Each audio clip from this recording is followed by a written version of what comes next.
Job 1 and 2 by Kendall, Minta, Sarah Browning, Lauren Walter, and Ethan Bradley. There once was a man in the land of Uz whose name was Job. That man was blameless and upright, one who feared God and turned away from evil. There were born to him 7 sons and 3 daughters. He had 7,000 sheep, 3,000 camels, 500 yoke of oxen, 500 donkeys, and very many servants. So that this man was the greatest of all the people of the East. In this part of Job, his character is established as a blameless and upright, God-fearing man who hated evil.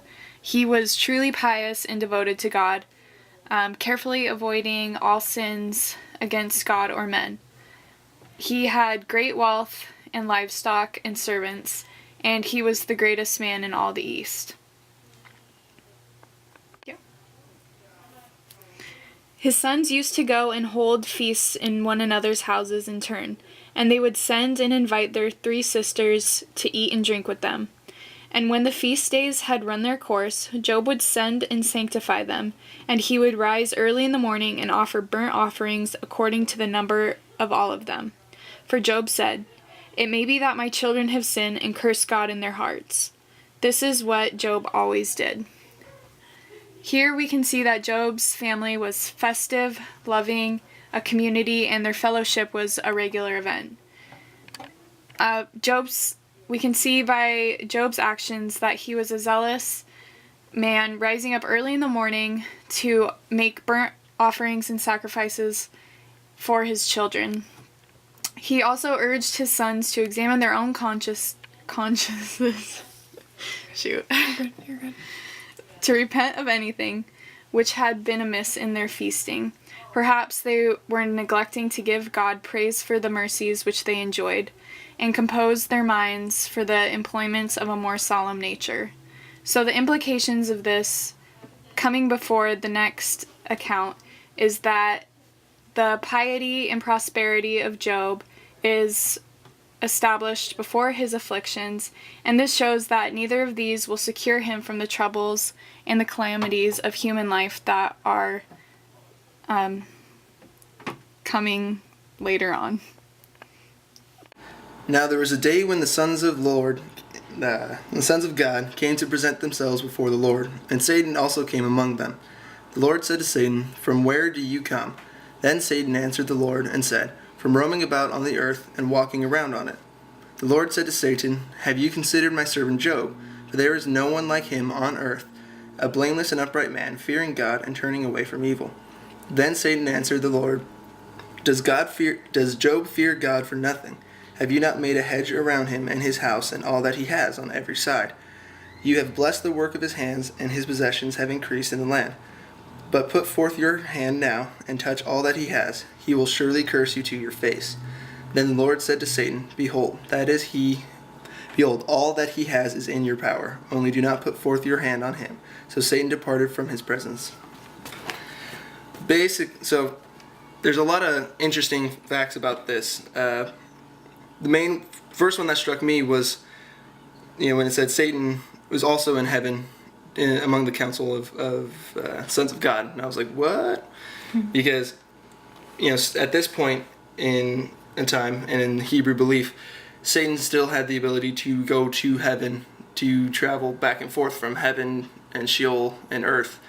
Because as he roamed around on the earth, he did so to find people whom he could accuse to God. And he would actually accuse that said person in the heavenly council with God. And what Satan is challenging is not simply,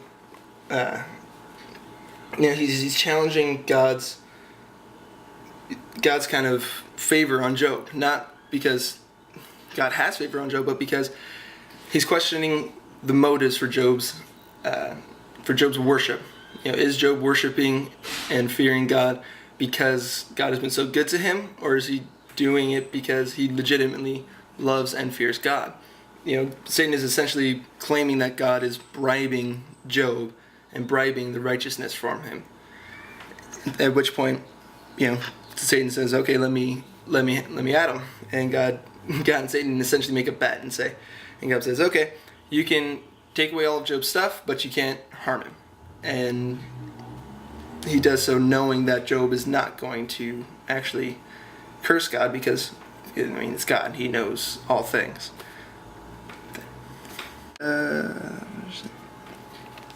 Again, there was a day when the sons of God came to present themselves before the Lord, and Satan also came among them to present himself before the Lord.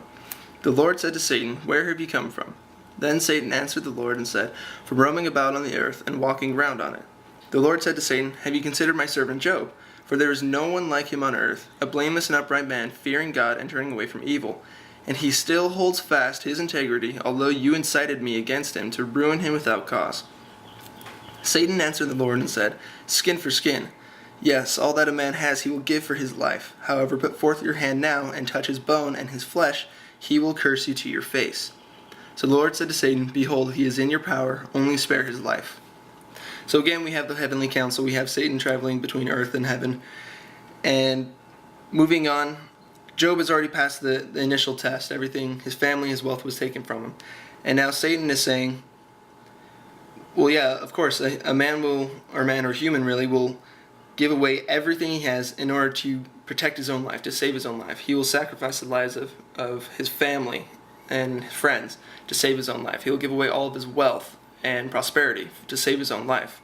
So when Satan says skin for skin, he's essentially saying, yeah, all this a man doesn't care about. But if you attack his life, if you attack his health, which is at this point the only thing Job has left, then he will curse you to your face, because he has nothing else to fall back on. You know, all of his stuff is gone, all of his family is gone, but he at least has his health. At this point, Satan says, hey, attack his his health, and he'll curse you. And God, again, knowing that he won't, looks at Satan and says, okay, you can attack his health, you can attack his body, but you cannot kill him. And then God unleashes Satan. So Satan went out from the presence of the Lord and inflicted loathsome sores on Job from the sole of his foot to the crown of his head. Job took a potsherd with which to scrape himself and sat among the ashes. The significance of this is that in the first round, Satan was not allowed to harm Job's body. Satan thinks that's the only reason that Job endured. He challenges that for fear of life, Job will curse thee to thy face. Therefore, in the second round, Satan is allowed to do anything short of killing Job. Okay. Job chapter 2, 9 verse 13 reads, "Then his wife said to him, 'Do you still persist in your integrity? Curse God and die.' But he said to her, 'You speak as any foolish woman would speak. Shall we receive the good at the hand of God and not receive the bad?' In all this, Job did not sin with his lips." Now, when Job's 3 friends heard of all these troubles that had come upon him, each of them set out for his home. Eliphaz the Temanite, Bildad the Shuhite, and Zophar the Naamanite. They met together to go and console and comfort him. When they saw him from a distance, they did not recognize him, and they raised their voices and wept aloud. They tore their robes and threw dust in the air upon their heads. They sat with him on the ground 7 days and 7 nights, and no one spoke a word to him, for they saw that his suffering was very great. All that Job has lost has robbed his wife of their 10 children, social standing, and livelihood. Because of this, she urges Job to curse God. She wants Job's misery to end with the death. Job just responds by saying that she is speaking like any foolish woman. When verse 10 says, "In all this, Job did not sin with his lips," it is not implied that he sinned in what he thought either. Job is a man of great importance, so he has high-ranking friends. These friends have kind intentions toward him, but when they see how badly he's suffering, they don't offer him condolence, but they treat him as if he were already dead, silently mourning him for 7 days and 7 nights. One day when his sons and daughters were eating and drinking wine in the eldest brother's house, a messenger came to Job and said, "The oxen were plowing and the donkeys were feeding beside them, and the Sabeans fell on them and carried them off, and killed the servants with the edge of the sword. I alone have escaped to tell you." While he was still speaking, another came and said, "The fire of God fell from heaven and burned up the sheep and the servants and consumed them.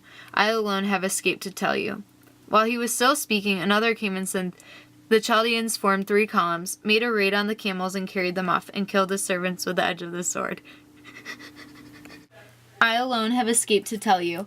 While he was still speaking, another came and said, "Your sons and daughters were eating and drinking wine in their eldest brother's house, and suddenly a great wind came across the desert, struck the 4 corners of the house, and it fell on the young people, and they are dead. I alone have escaped to tell you."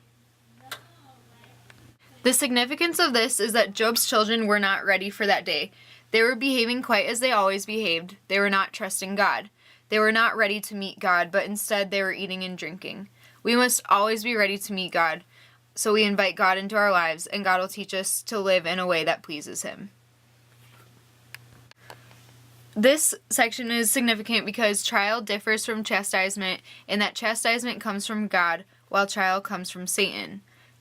Chastisement is for the purpose of correcting disobedience in believers, while trial is for the purpose of making the faith of the believers stronger.